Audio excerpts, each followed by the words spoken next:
A'udzubillahi minasyaitonirrajim. Bismillahirrahmanirrahim. Assalamualaikum warahmatullahi wabarakatuh. Rabbi shrah li sadri wa yassir li amri wahlul 'uqdatam min lisani yafqahu qawli. Rabbi zidni ilman warzuqni fahman. Alhamdulillah.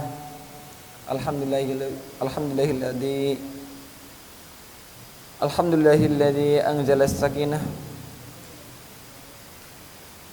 liyazdadu imanahum. Alhamdulilladzi arsala rasulahu bil huda wa dinil haqq liyaghfirahu 'ala dini kullihi wa kafa billahi syahida. Asyhadu an la ilaha illallah wa asyhadu anna Muhammadan abduhu wa rasuluh la nabiyya wa la rasula ba'da amma ba'du. Qala Allah Ta'ala fil Qur'anil Karim, a'udzubillahi minasyaitonir rajim. Bismillahirrahmanirrahim. Wa idza ta'adzana rabbukum la in syakartum la azidannakum wa la in kafartum inna azabi lasyadid. Al-ayah, sadaqallahul adzim. Pertama-tama yang paling utama, marilah kita panjatkan puja serta syukur kita kehadirat Allah Subhanahu wa taala yang mana berkat limpah kasih sayangnya, cucuran rahmatnya, kita masih berikan kesehatan jasmani dan rohani sehingganya kita bisa berkumpul bermuajahah menunaikan salat zuhur berjamaah di musala yang penuh barakah ini. Amin amin ya rabbal alamin. Salawat beriringkan salam selalu terlimpah curahkan kepada baginda kita habibana wa syafi'ina wa dukhrina wa maulana Muhammad sallallahu alaihi wasallam. Allahumma shalli wa sallim wa barik alaihi.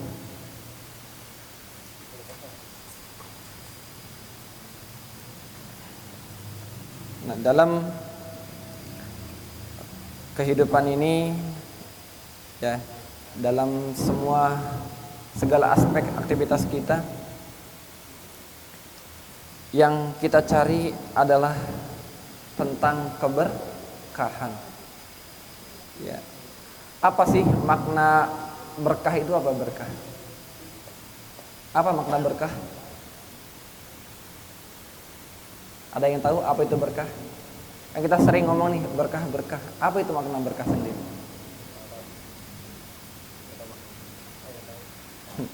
Ya, berkah itu adalah ziyadatul khair, bertambahnya kebaikan.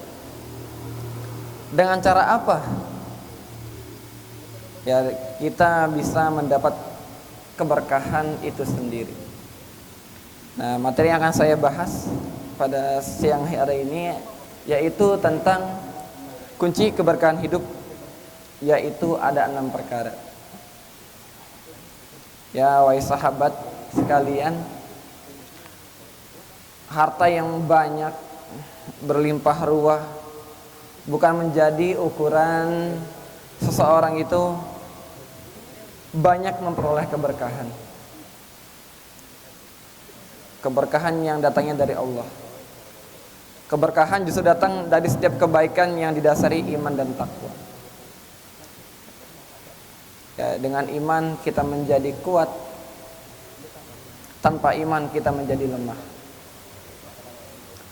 Lalu apa sih kuncinya demi kita bisa mencari keberkahan di dalam kita dalam mengarungi kehidupan?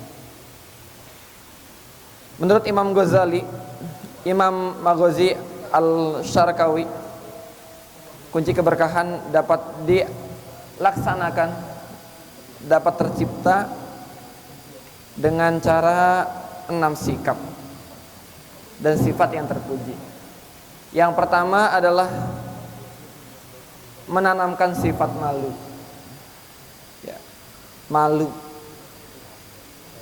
Apa itu malu? Malu itu seperti apa sih? Apa ketika ada seseorang yang tidak kita kenal terus malu, atau bagaimana konsep malu itu? Konsep malu itu seperti apa?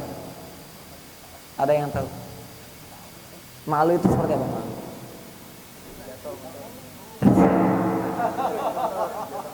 Beda. Ya. Ya, jadi sikap malu itu adalah sikap yang didasari ketika akan berbuat sesuatu, tetapi setiap gerakan atau ucapan yang akan kita lakukan itu akan dilihat oleh Allah. Ya. Rasulullah SAW bersabda, orang yang betul-betul merasa malu di hadapan Allah hendaklah menjaga kepala berikut isinya, menjaga perut berikut isinya, dan mengingat mati serta musibah. Ya, jadi malu itu karena didasari bahwasanya Allah itu telah melihat kita. Kecil ataupun besar, hal-hal yang kita lakukan itu pasti dilihat sama Allah. Di dalam tastahi fasna ma'syita. Ya, jika kalau kalian tidak malu, maka berbuatlah seenaknya kalian. Nah, mau ngapain kek, mau maksiat kek, mau ngebunuh kek, mau berzina kek, mau minum alkohol kek, mau pakai apa kek, terserah aja. Kalau kita enggak malu sama Allah. Padahal ya, hal-hal yang kita lakukan misqala dzarratin khairan yarah wa may ya'mal misqala dzarratin syarran. Ya, karena tindakan kita sekecil apapun itu akan ditimbang. Maka rasa malu ini, malu kita berbuat dosa karena Allah telah melihat kita. Ya, maka hendaklah meninggalkan perhiasan dunia. Siapa yang sudah melakukan itu semua berarti telah betul-betul memiliki rasa malu. Ya, jadi karena perhiasan dunia itu, karena tipu muslihat dunia itu memang ya bikin orang itu lupa. Punya jabatan, mendolimi rakyatnya. Ya, seperti yang terjadi sekarang fenomenanya. Koruptor di mana-mana. Ya, terjadinya kebijakan-kebijakan yang sifatnya menzalimi. Ya, padahal semuanya itu udah dilihat sama Allah Azza wa Jalla. Yang kedua adalah senantiasa bersyukur. Menurut Ibnu Qayyim Al-Jauziyah, syukur merupakan pujian dan pengakuan hamba terhadap nikmat Allah yang disertai rasa cinta dan ketaatan padanya. Bersyukur dan bersyukur. Karena kalau kita sudah bersyukur, nikmat itu akan terus ngalir terus. Tetapi kita tidak bersyukur, yang nggak bakal puas. Sudah digaji dengan sekian juta masih minta naik gaji. Misalnya, ini kejadian di negara Honolulu.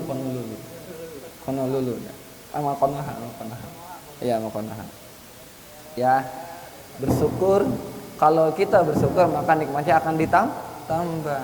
Kalau kita nggak bersyukur, wah, ini yang bahaya.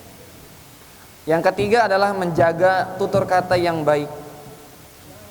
Tidak pantas berbicara kecuali berbicara yang baik dan jelas-jelas mengandung maslahat sehingga mengundang berkah dan keridhaan dari Allah Subhanahu wa taala. Ya.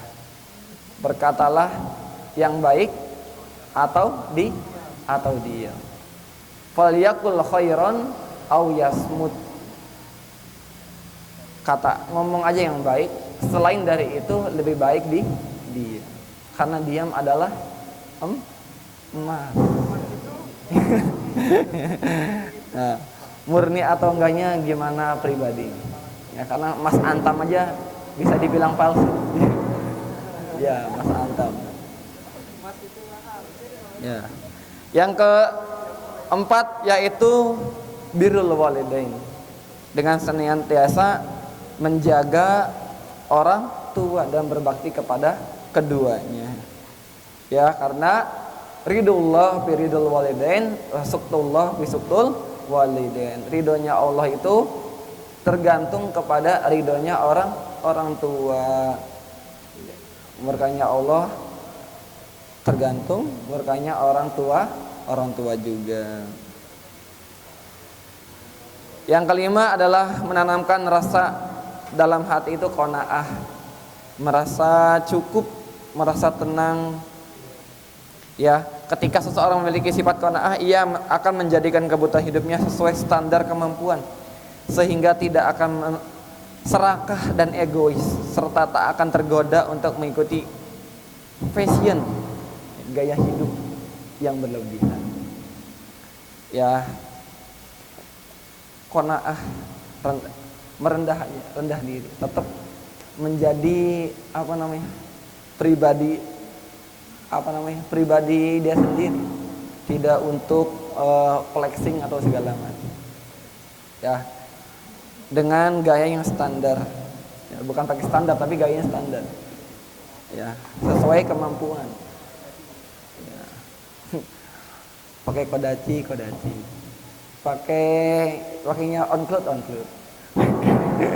Ya, pakainya Nike Air Force gitu. Ya, pakainya Swallow. Ya, jangan gaya hidup kita menjadi penghalang kita untuk tetap menjadi diri kita yang rendah hati. Ya, karena kita rendah hati itu bukan direndahin, ya, karena kita menjaga sikap. Kemudian yang terakhir adalah selalu memanjatkan kepada Allah, doa kepada Allah Subhanahu wa taala. Doa terus. Karena doa adalah kuncian kita apa? Ya doa. Ya. Tidak ada kuncian yang lain yang lebih mutakhir, yaitu adalah dengan doa.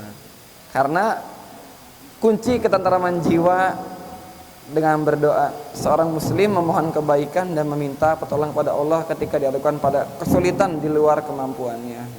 Jadi kita kan nggak bisa memanage DPR itu kayak seperti apa, ya, kebijakan seperti apa. Yang perlu kita lakukan hanyalah berdoa, mudah-mudahan negara ini tetap menjadi negara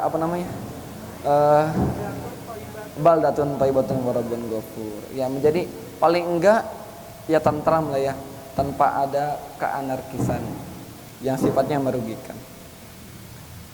Bismillah. Udah ya. Demikian materi yang bisa saya sampaikan, karena kebetulan jadwal hari ini sebenarnya Ustaz Ridwan. Kebetulan beliau lagi safar.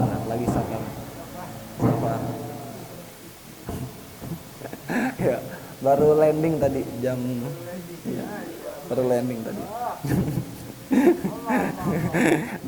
tadi bahasa Cimeng. Oke. Jika baru landing tadi beli usus sama kerang. Oke, demikian materi yang bisa saya sampaikan. Kurang lebih mohon maaf. Wassalamualaikum warahmatullahi wabarakatuh.